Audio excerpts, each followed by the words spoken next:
Hi there, my name is Jessica Gilman. I'm doing this for Comms 101, Section B6. My topic is Liberty University, Facilities Custodial, Working for Your Education. My general purpose would be to inform my listeners of this field of work, and my specific purpose is that to inform them also of the work, but that doesn't pay well, but there's benefits that follow behind that, like getting free tuition and such, and not having to pay anything back when you're finished. And then my thesis would be if you don't mind, working for a low paying job but has benefits like health benefits and tuition benefits, then this might be the job for you. I would take the opportunity. If you're trying to work for your education, this would be something that would be great for you. As I go into my introduction, I am going to just say, I want to share in my speech about how you can serve the Lord through this job, and how not just the benefits of school and health benefits, but this could be a benefit of being able to be a witness to other people, cleaning the Lord's house, things like that, having an outlook on it. And then my main point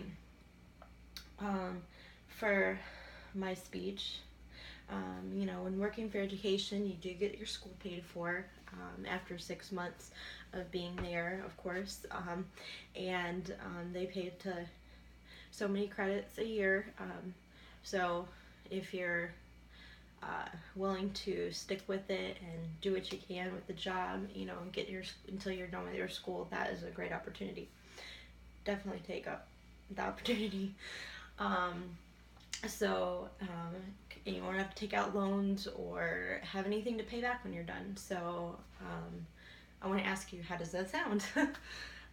Sounds great to me. If I were listening to this, my other main point is that you can be at a university and college and taking classes at the same time, and while working through your degree, so you're making an income and living, but you're getting your tuition for free, which is a definite benefit. Or if you're like me and you work second shift, and people are resident students, you can work. You could actually take classes during the day and then go to work, which is a long day, but that's an opportunity. Or you can work first shift and then take classes online. Some people are they're different. For me, I take online classes, so it's a better fit for me. Some people, it's different, but it gives you the opportunity and the option to do whichever. And then my next point would be, working for education is probably the best option for somebody.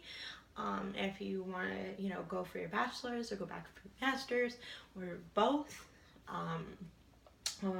because when you're done, you're not going to have loans, interest, debt, anything. And it's just going to be so freeing to know that you don't have anything left to pay for. You can focus on just paying your bills for other stuff. And so I want to ask you, now that you've listened to this, how does that sound? Is that stress, make me feel stress free? Does, can it, you can feel like you can move on once you're done with school and focus on a career that would best fit your degree. And as I conclude, I spoke on the topic of education, the benefits of having, working for your education at the university while working in a job field that may not pay well. And so I want to ask you the question, would you do whatever it would take to get a job at a university just to get your school paid for? Because I waited and I was patient and I did that, and it has been an answer to prayer for me. Because after graduation, you don't have to worry about anything. And so I find it very rewarding to have the opportunity to do that. So I would wait, whether it's on being on a payment plan or doing whatever it takes just to get your school paid for, because it's definitely worth it. And then I want to share some stuff. I found in some research it says that expanding expanding access to higher education is critical to improving the lives of the working poor, as jobs in today's economy increasingly require some higher education, which is true. A lot of jobs require higher education. The nation also needs higher educational achievement levels from the substantial sector of the population. About 14% of individuals ages 24 to 64, in order to meet the growing demands for a more highly skilled workforce. And then in scripture it says, commit your work to the Lord, and and then your plans will be established. So if you just give everything to the Lord and just trust him, he will make everything work out to his glory.